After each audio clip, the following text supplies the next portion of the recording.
Friends, have you ever genuinely stopped to think about why the moment some people enter a room, the entire atmosphere seems to shift and everyone's attention naturally flows toward them? Why conversations pause, heads turn, and eyes follow them without any effort on their part? And the truth is that it has very little to do with looks, expensive clothes, perfect hair, or even a muscular body, because the real power lies in something far deeper and more subtle. And that is body language, the silent language that speaks before you even open your mouth. You don't have to be extremely handsome, you don't need a perfect physique, and you don't need to look like a model, because even if your appearance is average, if you have mastered your body language, people will notice you, respect you, and feel your presence. When I researched this deeply, I realized that almost everyone on the internet keeps repeating the same surface-level advice like fix your posture, walk straight, stand tall, keep your shoulders back, and yes, all of that matters, but the harsh truth is that if you don't understand a few deeper fundamentals, then no matter how much you straighten your back or adjust your walk, you will never truly master body language. Because real body language doesn't come from the body alone, it comes from the mind.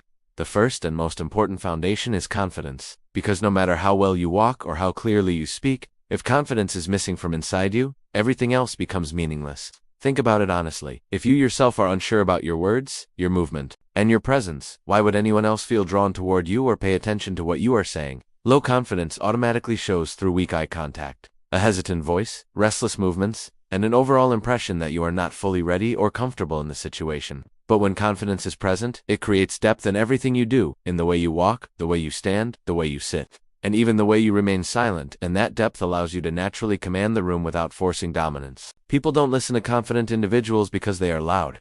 They listen because confidence creates certainty, and certainty feels safe and powerful. One interesting thing that happens when you are confident is that your voice naturally becomes calmer and deeper and deep. Voices are universally perceived as more trustworthy and authoritative, not because of sound alone, but because they reflect inner calm. Now the question becomes, how do you actually build this confidence? And the answer is simpler than most people expect, but harder to practice, and that is learning to slow down. Most people today are always in a rush. They speak fast, walk fast, interrupt others, and barely listen properly, as if life is a constant race. And without realizing it, this rushed behavior makes them look nervous, uncertain, and mentally scattered. When you slow down your movements, take pauses while speaking, and allow yourself time to think before reacting, your confidence automatically rises because you are no longer reacting blindly, you are responding consciously, and when you know what your next move is, your body reflects that certainty. Not giving yourself time to think almost guarantees mistakes, hesitation, and anxiety, because your mind feels out of control. The second deeply important element is behavior, a word that sounds very simple, but carries immense power. Because behavior alone can make a 60-year-old man appear childish, or make a 15-year-old boy look mature and masculine. Behavior is not about age, it is about emotional control, awareness, and intention.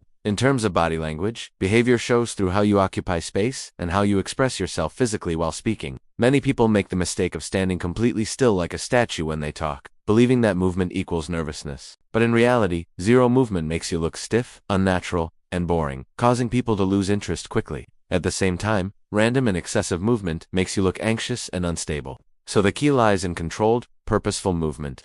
Small hand gestures, slight shifts in posture, and natural expressions that match what you are saying make your communication engaging and alive. Your movements should support your words, not distract from them, and this balance only develops through awareness and practice. The third critical element is eye contact, which might seem like a small detail, but its psychological impact is enormous. When you maintain eye contact while speaking, it immediately signals confidence, honesty, and strength, and it creates a connection that words alone cannot achieve. Eye contact makes the other person feel seen and acknowledged, and at the same time, it positions you as someone who is not afraid to be present. On the other hand, avoiding eye contact sends unconscious signals of fear, insecurity, or dishonesty, even if none of those are true. The reality is that everyone feels nervous in the beginning, especially if they have never practiced strong eye contact before, and it can feel uncomfortable and unnatural at first. I can honestly say that I struggled with it myself initially, and that is because eye contact is not an instinctive skill we are born with. It is something we learn and refine over time through deliberate practice. You cannot master it by simply listening to advice or watching videos. You have to experience the discomfort and slowly train yourself through repetition.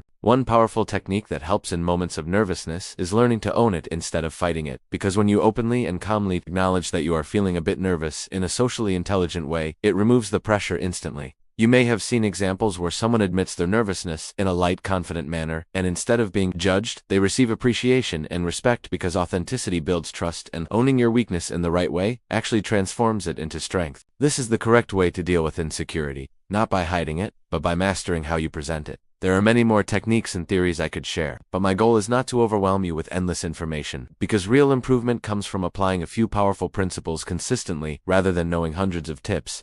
That said, there is one final concept that is extremely important and often ignored, and that is revealing your vitals. You might have noticed that confident speakers and leaders keep their bodies open and visible. They don't hide behind crossed arms, clenched fists, or defensive postures, and when they speak it feels as if they are using their entire body to communicate. In contrast, people with low confidence unconsciously try to protect themselves by shifting their legs awkwardly, crossing their arms, or blocking their torso, which signals fear and insecurity to others even if they don't realize it. These defensive gestures are instinctive responses to discomfort, but they create the impression that you are unsure or closed off. Keeping your body open, your chest visible, and your hands relaxed sends a powerful message of self-assurance and openness. And although it may sound like a small adjustment, its impact on how others perceive you is massive. If you have stayed with me until this point, I genuinely respect you, because in a world dominated by short attention spans and constant distractions, choosing to engage with a long and detailed explanation shows that you are serious about improving your life. But honesty demands that I tell you this clearly: